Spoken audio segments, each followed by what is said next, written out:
Hello there. Are you a government employee finding it hard to trust the GEPF with your hard-earned money?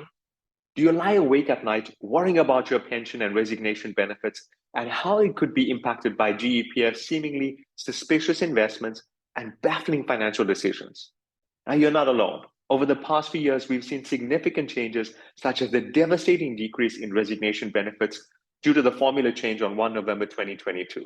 Now, GEPF have reported massive gains of almost 10% and 28% in 2022, 2021, respectively, and yet pensioners received an increase of only 5.5%, even less than inflation this year. Now, who can forget the potential loss of almost 40 billion Rand through the investment in AYO technologies and the concerns that members are having around GEPF bailing out Eskom? It's enough to shake anyone's confidence. And here you are, standing at a crossroads, contemplating whether you should retire or resign. The dilemma is real.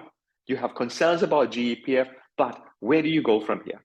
Can you place your trust in an insurance company or a financial advisor?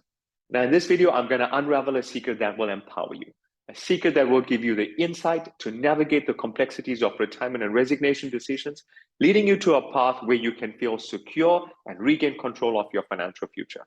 So stay tuned with me as I guide with you the secret when it comes to investments. Now let's head over. I want to share 3 important secrets with you. All of them are critically important, so make sure that you watch them from start to finish. I'm heading over to the iPad again in order to give you clarity on this.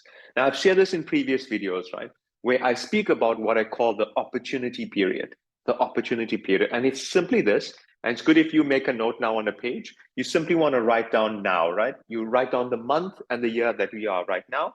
And then you want to write down when you are actually exiting, okay? You want to write down the period that you're exiting. Now, I've said in earlier videos, the ideal time for this, you want to leave around 3 years. This is the ideal time because this allows you, again, when I share with you the 3rd secret today, you're going to understand why the 3 years is an important period. And we'll go through those secrets shortly. But ideally, you want to do that, which means if you have less than 3 years, right, you need to start acting on this quickly. You want to start putting this stuff into practice. Now, here's the thing. If you do not trust GEPF, pay careful attention. If you do not trust GEPF, then it means that you have to take your money out and you're aiming at resigning. Am I right? You have to take it out. The question is, if you are moving money out of GEPF, if you want to take it out, so it's currently sitting here in GEPF, where do you move this money to? See, and I'm going to write in a question mark, where are you moving this money to? Because often members are leaving this to the last moment. Now, here's the thing. You've got to be in a position where you can understand where you're moving the money to. Otherwise, you're constantly going to be confused and you're never going to have the security. You're always going to be feeling insecure. You're going to worry about whether you're running out of money.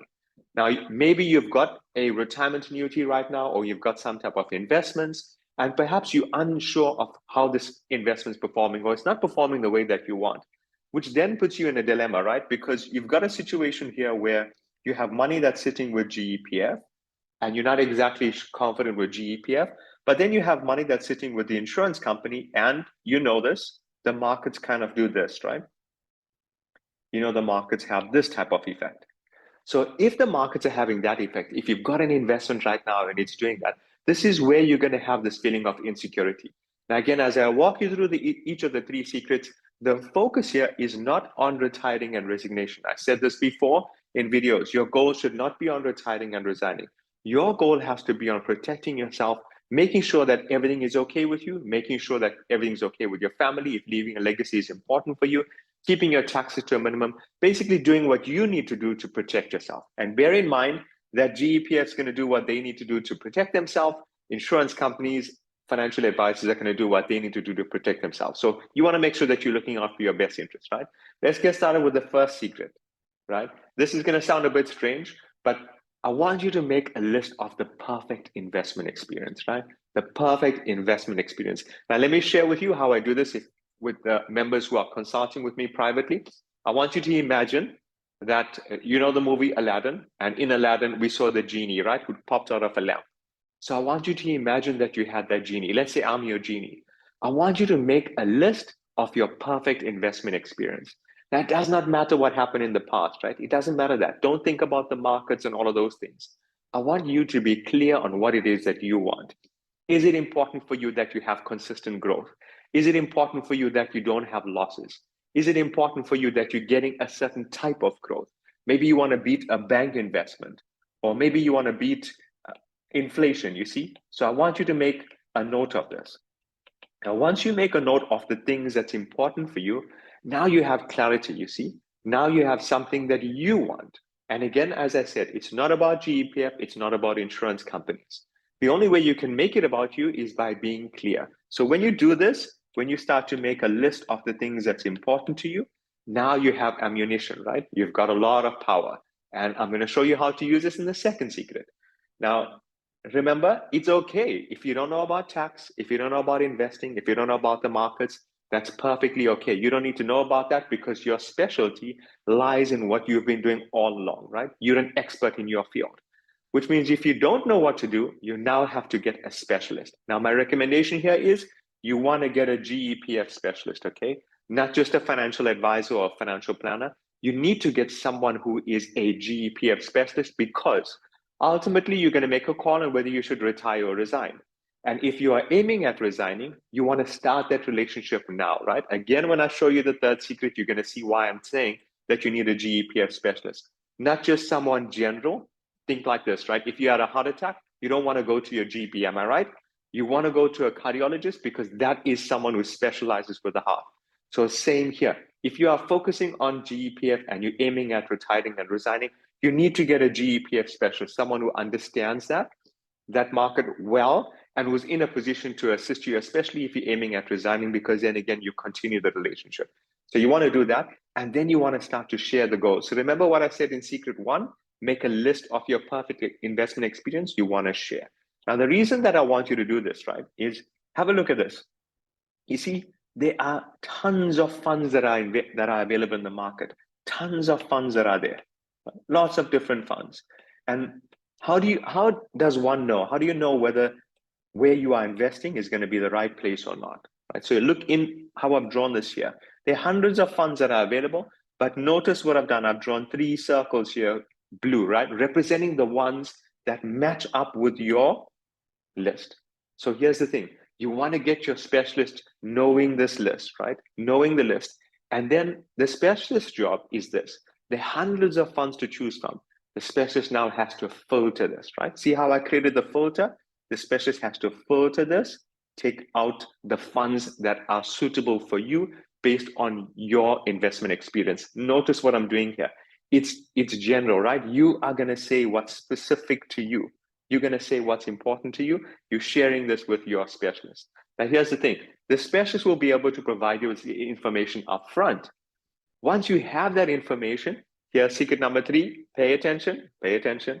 Secret 3 is test, test, test. Okay. What are you testing here? I want you to test the investing. See, if your specialist is telling you, hey, listen, I've identified these 3 funds as solutions. Okay. What you want to do is you want to test those funds. You want to test the investment experience to see, hey, how is this thing performing? Because ultimately, if you're aiming at resigning, you're going to have a big pool of money. You agree? You'll have a huge pool of money here. Whereas right now, you might have a small pool. Maybe your retirement annuity, you could test with that. Maybe you've got an investment, you can test with that. Maybe you've got some money in the bank that you can use to test, right? But anything, you want to use something so that you can test the investment experience, okay? And I'll show you the secret, a bit more of how the secret works just now. You also then want to test the specialist. See, you want to test the specialist. The reason you want to test the specialist is if you're aiming at resigning, the greatest fear that I see for members, and you can tell me if I'm right, you can post in the comments below, the greatest fear is around trust. Can you really trust this person? And let me tell you, trust is something that you build over time, right? It doesn't happen overnight. You build trust over a period of time. And in order to build that, this is where the testing becomes important, you see? So you want to test the specialist from the perspective of investing. You also want to test specialists from the perspective of tax planning. You see, can they create solutions for you in order to ensure that this is working well for you? Now, the next thing that you want to do from a testing perspective is you also want to test on an ongoing basis. See, and when I say ongoing, when it comes to investing, one of the dangers is Reviews, according to the regulation from the insurance profession, we only need to do the reviews one time in a year. And if the reviews are happening one time in a year, your eyes are closed, you're in the dark, you see? The reviews have to happen a bit more frequently. This is why I say ongoing testing is important. Let me give you an idea. Let's say I'm doing it. Let's say you contacted me for assistance and I put you in a position where I say to you, look, I found the perfect investment solution for you. The way for me to show you this, right, is I have to give you something in writing, meaning I've got to give you something in writing. Let's say I'm providing you with regular updates, and you can see each month that I'm providing you the review, or however the frequency is, you can see your money is starting to grow. Now, if your money is starting to grow, what's happening? One, you now have trust in terms of where the money is being invested, right? You have trust from an investment perspective. See, you're overcoming that. The second thing is you're building trust in me. You know that this is someone that you can trust. You know you can trust me because you came to me with this solution. The third thing is you're building a stronger resignation, right? You're building a stronger footing. Again, it doesn't matter if you're retiring or resigning, but either way, you're putting yourself in a stronger position there. Now, where I'm saying resignation, if you don't trust GEPF and you don't test this, then I need you to know, hard for you to hear this, right? But you're at fault if you don't trust. You're at fault if you don't trust. Because either way, you're going to be in a position where you're going to have to make a call. You're either going to leave this money with GEPF or you're going to move it to an insurance company. If you don't start to test right now, if you don't start to implement these things and some of the things that I'm sharing in the videos, notice that the videos are free. This is where the problem is going to come with you, right? And you're going to have a situation where you're forced to place trust. But if you start to do this, and I've seen this with members that I've helped to create this strategy, if you start to put something now, you start to run some tests now, I promise you, once you start to see your money starting to grow, you're going to start to feel relief. You're going to feel a lot better knowing that there's some light at the end of the tunnel. And then at that point that you're aiming at resignation, especially if you're aiming at not because your fear of trusting GEPF, notice now you've built trust in this solution. You've got trust in the GEPF specialist. You've got trust in the investing. You've tested out tax. You've tested all these things, right? Which means now you've created a solid foundation for resignation. And then resignation planning does not start here. See, resignation planning started now. It started now, and you simply continue it. You see, so this is why the testing is such an essential component of this, right? You've got to test. You've got to make sure that this is working the way that you want it to work.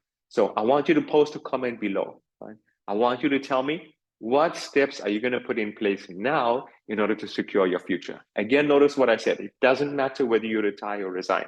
I'm saying either route, you're going to make a decision on who is going to invest your money, right? Is it going to be GEPF or are you going to be investing? You're going to choose that. So post a comment below. Tell me which of these secrets you are implementing, right? Also, let me know, is this helping you to gain clarity? Can you see why it's important to work with this? So post a comment to let me know. And then, as you know, my goal is to empower every single GEPF member so that they make more informed decisions. So I want to make an appeal to you to perform an act of kindness, share this free video with at least one member. It's important for us as a community to empower each other. So ensure that you do that. If you found the video helpful, remember to also give me a thumbs up, and I will see you in the next video.